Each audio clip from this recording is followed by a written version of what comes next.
more discussion on the first U.S. presidential debate. This time, we are having in our Beijing studio Rick Dunham, the co-director of the Global Business Journalism Program at Tsinghua University, formerly a Washington correspondent for Houston Chronicle.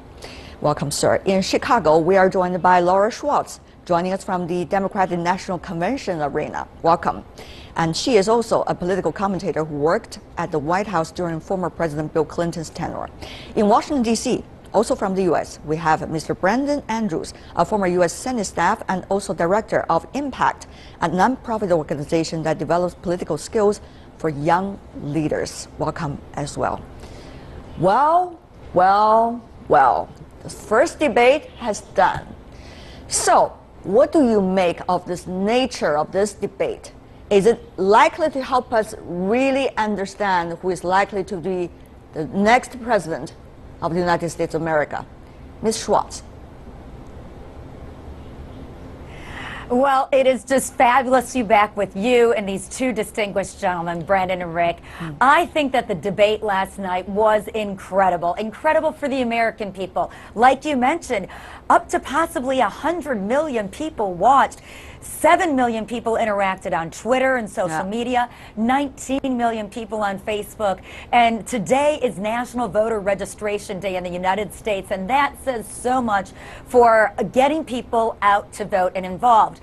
Now, as far as getting people out to vote one way or the other, and if the debate changed the minds, I think this is going to be a very tight race to the end. Those undecided voters that are looking to the debates to really shape their vote, I think will evaluate all three debates, just like you said, 2 more upcoming. That's right. Let's see some numbers to understand who is likely to be the winner this time and also how important debates are in U.S. presidential elections. A new Wall Street Journal NBC News poll found 34% of registered voters think the 3 presidential debates, including this one, will be extremely or quite important in helping them decide whom to support for president. Meanwhile, a CNN ORC poll of debate watchers released after the event found 62% felt Clinton won compared to 27% for Trump this time for this very first debate. To the other guest's point, he'll have 2 more debates to be able to make up some ground there. Is it about skill or is it about content, Ms. Schwartz?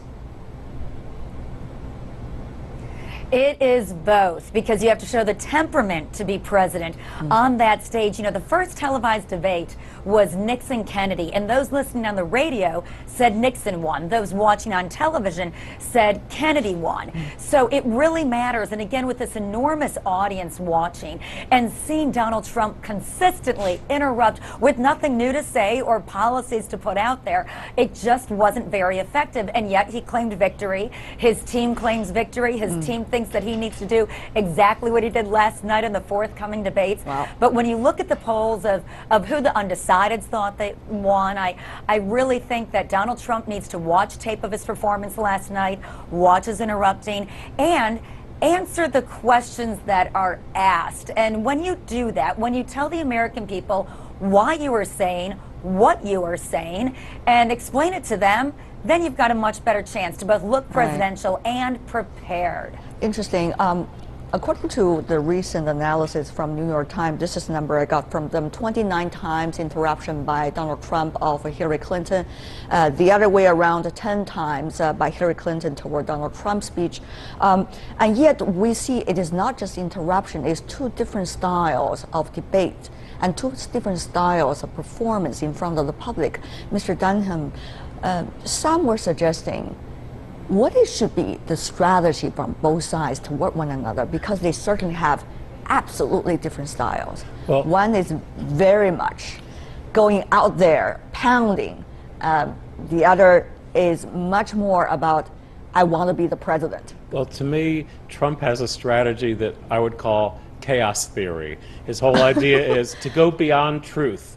It's the world we live in is very dangerous. He wants to make people fearful and angry, and he is the only one on the stage who's strong enough to solve our problems. While Hillary Clinton is the opposite. She wants to focus on issues, and she wants to focus on the fact that she has solutions and she says Trump doesn't. But Ms. Schwartz, many people also wonder whether Secretary Clinton did a good job or not in terms of fighting back, particularly during the first half, facing Donald Trump's generalization and also negativity in his proposals, and the accusation against her, later facts many checked, not necessarily true to a certain extent.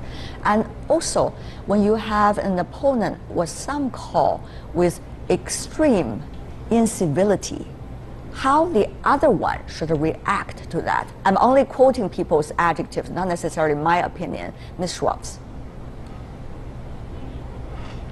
Well, I think you react and you move on. You looked at how he reacted to comments with smirks and the side smile, rolling his eyes even at one point, where she stayed composed and smiled and just tried not to let it bother her, especially on the outside to the American people, because she wanted to get back to the policies. She is policy oriented. He is personality oriented. I think it's best to stay on the questions that are asked and put your proposals out there. And I think she was able to really pick up on the taxes point of view, that for the last 40 years, those running for president have released their tax returns. And she really, I think, got him on that point, and that turned the whole debate. When she made it in a different argument that I ever heard her say before, she said, now there could be a few reasons why you're not releasing them.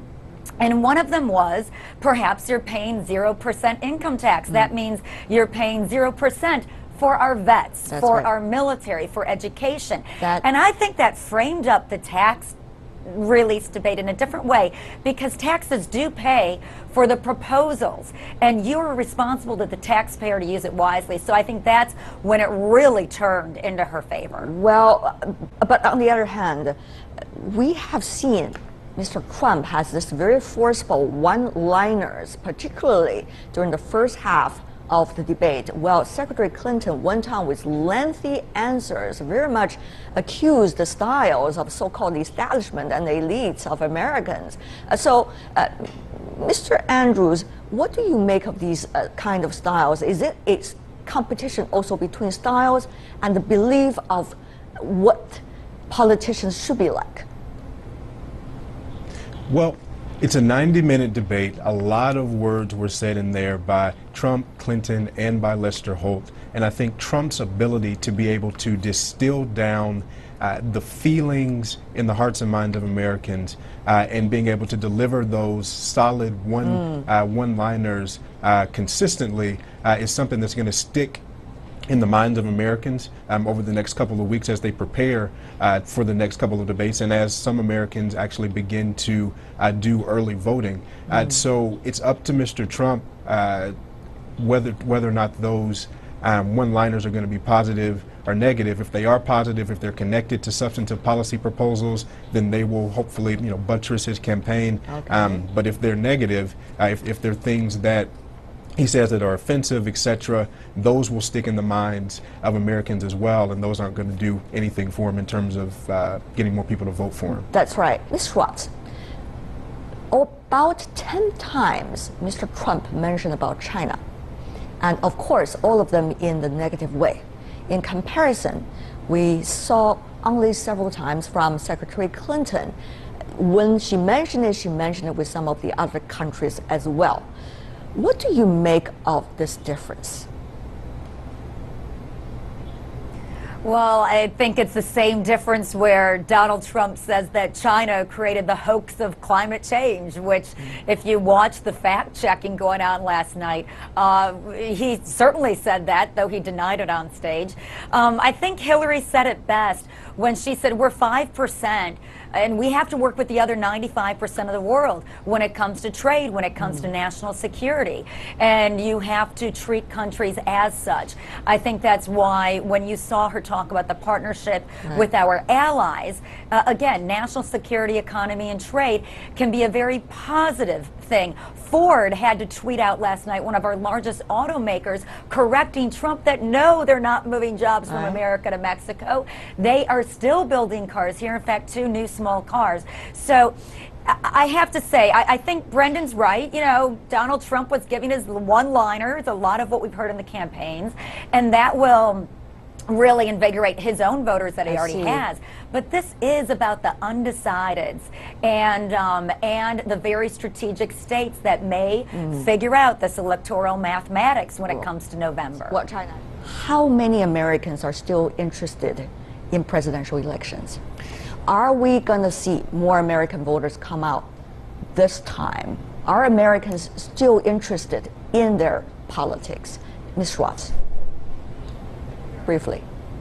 I think they are re-engaged as of last night, and I am really proud I'm very hopeful of the effect that these debates will have on the conversation around policy and in the break rooms of American workforce today and in homes around the dinner table. I am very optimistic. All right. Well, historically, negative campaigns have driven down turnout. I think this is going to be a different kind of year. I think that Americans are really plugged in. The majority might not like either candidate, but I think we're going to have a very high turnout, and it's going to surprise people. And I think we just had a wonderful debate with civilized panelists, all having their fair share of time. Thank you so much, Rick Dunham, Laura Schwartz, and Brandon Andrews. Really appreciate for being with us. All the best to the American people, I guess, in this regard. Thank you.